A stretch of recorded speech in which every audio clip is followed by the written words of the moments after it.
Hi friends, Peter here. Question for you, what's some good advice that you've been given before? Take a few seconds to share with each other that piece of good advice. I've been told things like, if you want to learn something, there's probably a YouTube video for it, right? Drink lots of water.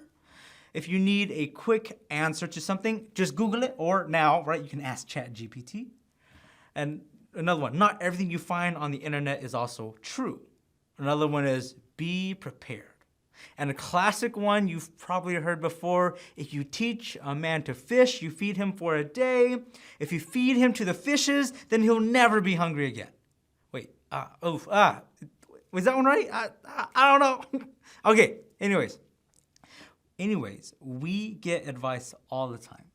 Some of it pretty good and some of it just right? But I'm wondering, who did that advice come from? I'm sure we've all gotten advice from a parent, a sibling, a friend, a book, Google, a guy on YouTube, a podcast, a teacher, a coach, or even one of your small group leaders. Here's another one. What about the Bible? What about Jesus? Do you think what Jesus teaches us in the Bible is good advice for our life? Hold on to that question for a bit. We're going to wrestle with that tonight. For the last few weeks, we've been going through stuff Jesus taught in his Sermon on the Mount, found in Matthew chapters 5, 6, and 7. Now, Ben talked about the Beatitudes, these weird statements where Jesus turns our ideas about blessing upside down. Vinya talked about being the salt and light that brings Jesus' life and goodness to everyone and everywhere. Jesus speaks a lot more about a lot of things in this sermon, like relationships, giving to those in need, prayer, anxiety, loving those who are unkind to you. Many of us read through all three of these chapters on our own time, but tonight we're just going to focus on the last part. Let's read Matthew 7, 24 through 29. Anyone who listens to my teaching and follows it is wise, like a person who builds a house on solid rock. Though the rain comes in torrents and the flood waters rise and the wind beat against the house, it won't collapse because it was built on bedrock. But anyone who hears my teaching and doesn't obey it is foolish, like a person who builds a house on sand. When the rains and floods come and the winds beat against that house, it will collapse with a mighty crash. When Jesus had finished saying these things, the crowds were amazed at his teaching, for he taught with real authority, quite unlike their teachers of religious law. Interesting. Now, I don't think any of us have literally built a house from the ground up before. I'm sure there's a YouTube video on how to do it though.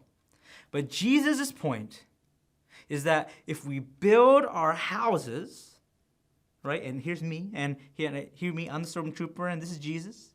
If we based our entire lives, thoughts, words, actions, hopes, dreams, hurts, joys, past, and especially our future on Jesus' words, what he says here and in the rest of the Bible, if we treat that as our foundation, when life gets tough, when we fall back on that's what guides our actions and our thoughts, then our life and well-being will still hold up even when the rains and floods beat against the house, right? And Jesus really meant it when he said that someone who seriously listens and follows my teachings is a wise person. The crowd watching him recognized how serious Jesus was because he wasn't merely giving good advice. No. We believe that Jesus was telling us the honest to God truth. Jesus wasn't giving us advice or tips to be a good person. His words are worth so much more for my life than the advice to look something up on YouTube. He was telling us about more wonderful, more good, more wholesome, more beautiful ways to live life found only in Jesus and the truths that he gives us in this Sermon on the Mount and the rest of the Bible. A piece of advice that I got back in the day is be prepared. Now I know that is the Boy Scouts motto, but I actually didn't get it from the Scouts.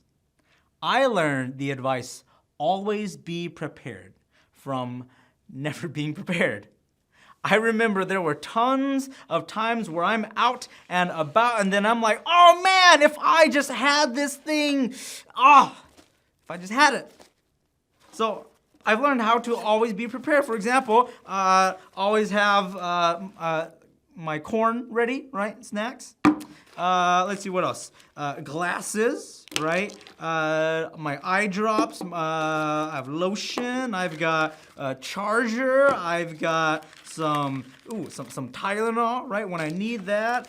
Pens. Oh, a Tide pen as well. I've got my earbuds. I've got my chapstick. And sometimes you just need to carry cash with you too. That's what you need. So I try my best to always be prepared for any and every possible situation. And that's exactly how I feel about Jesus' words. I'm building my life on him, here's me and Jesus, and his word. Because when all of these random situations show up, I know that I can securely and safely fall back on him and not be swept up in the craziness of life. I'm always prepared because Jesus and his word has got me covered. Every hour of every day is about Jesus for me. Every major decision goes through Jesus for me. Where I live and what I do is because of Jesus. My life is truly more wonderful, more good, more wholesome, and more beautiful because of Jesus. As you head to discussion tonight, share some of those good advice that you've heard from other people and ponder if those are really helpful or just kind of meh. But also ponder the truths that Jesus gave us in this sermon. If you agree or disagree with any of them, or if it's hard to understand them. And if you truly think it's wise to build your life on Jesus and the truths that he gives. Bye, friends. Have a good discussion now.